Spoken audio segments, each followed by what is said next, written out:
behind it. It's intercepted. Hill high step in. A pick six for Troy Hill to put it out of reach. Heard this before. It's win and in for the Cardinals and Rams in Week 17. To the victor go the playoff spoils. The Cardinals are eliminated if they do not beat LA in Week 17, while the Rams can still make the postseason with a loss if the Bears also lose to the Packers. So the Cardinals posted this picture of Kyler Murray. I know you can't see him, but that is his hand holding his helmet with the caption, "We know what's at stake." Okay. With a full report on the Cardinals and the Rams game, here's Omar Ruiz.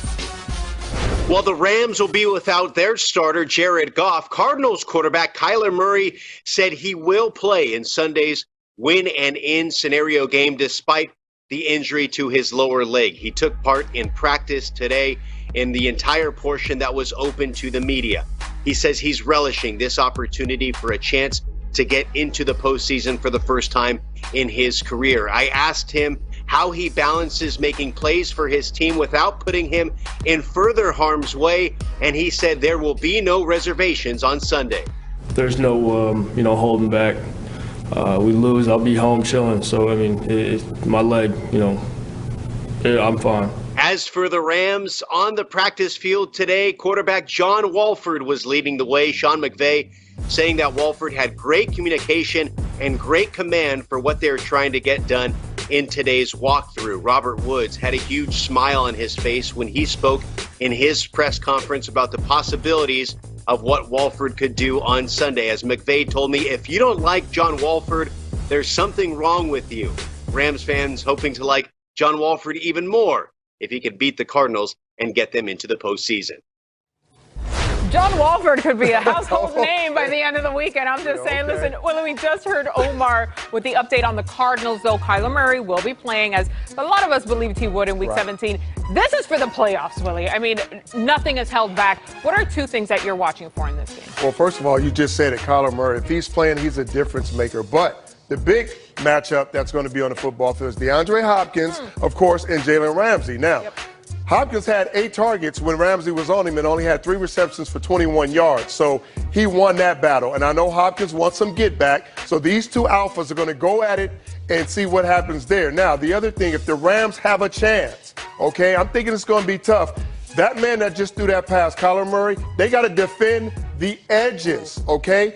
The zone runs, the design quarterback runs, the boots, all those different things. If they don't stop Kyler Murray getting outside and getting to the edges, it's going to be a problem. Take a look. No contain, no chance. You let them get around on the outside, you don't have guys or ends that set in the edge, you're going to have a problem.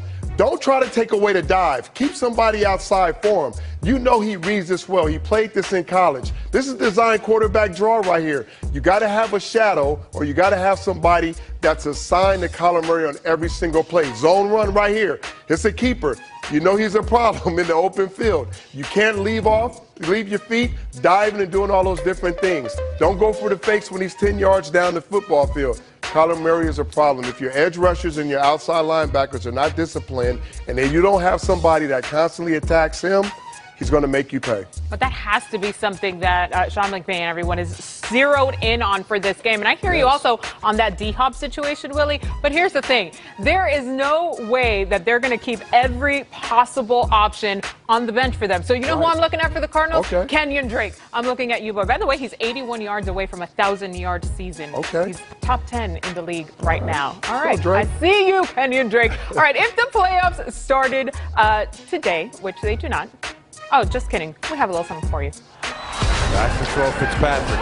Steps in the pocket, throws it deep. He's got, it's open. Makes the catch and steps out of bounds.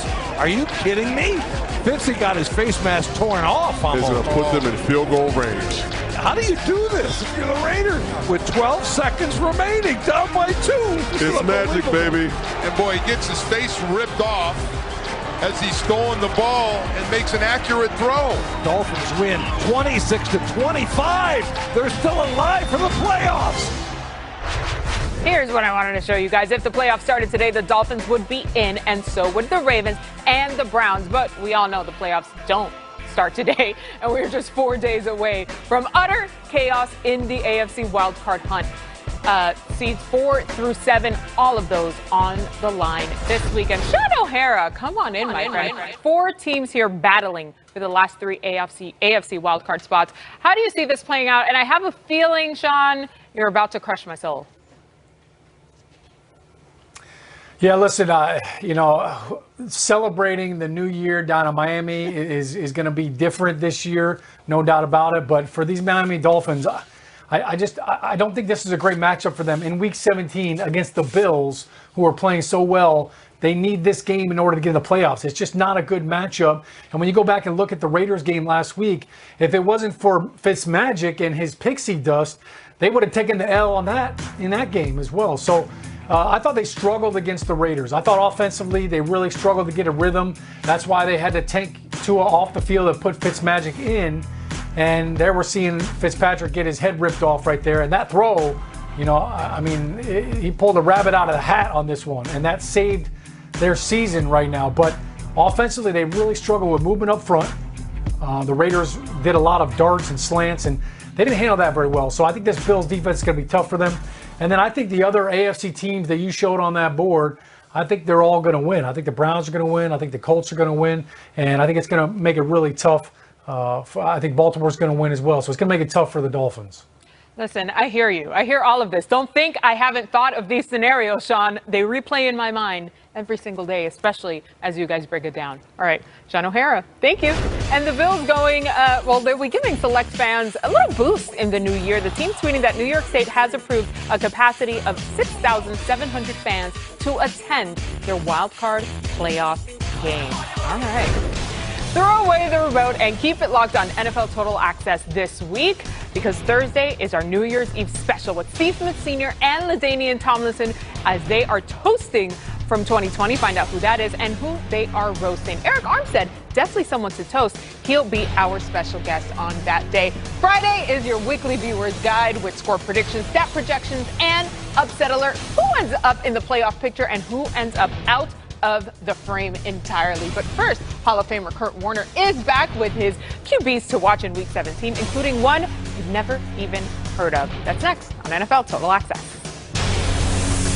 Alex Smith officially did not practice for the Washington football team on Wednesday. It was Taylor Heineke working with the first team during the team portion of practice. However, Smith did some work on the side, and there is still guarded optimism that he will be ready to go on Sunday against the Eagles. In fact, he did work, I am told, with the first team during the walkthrough before practice, so perhaps that is an indication that they believe he'll be ready to go on Sunday. In the meantime, they want to get Heineke more reps.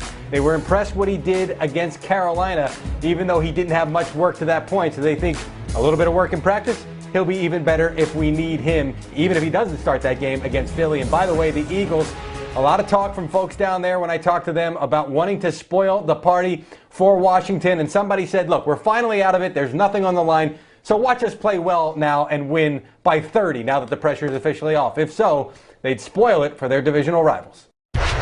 The regular season will end with Washington taking on the Eagles on Sunday night. If Washington wins, they will win the NFC East. If, however, they fall to the Eagles, the winner of Cowboys-Giants will take the division. Our Hall of Fame QB, Kurt Warner, joining me now. Kurt, listen, a lot of eyes on this game, and for very good reason. What's a division-winning game plan here for Washington to beat the Eagles?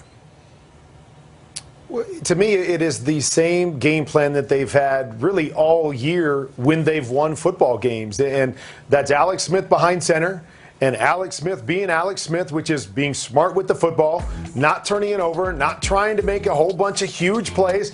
I don't have to.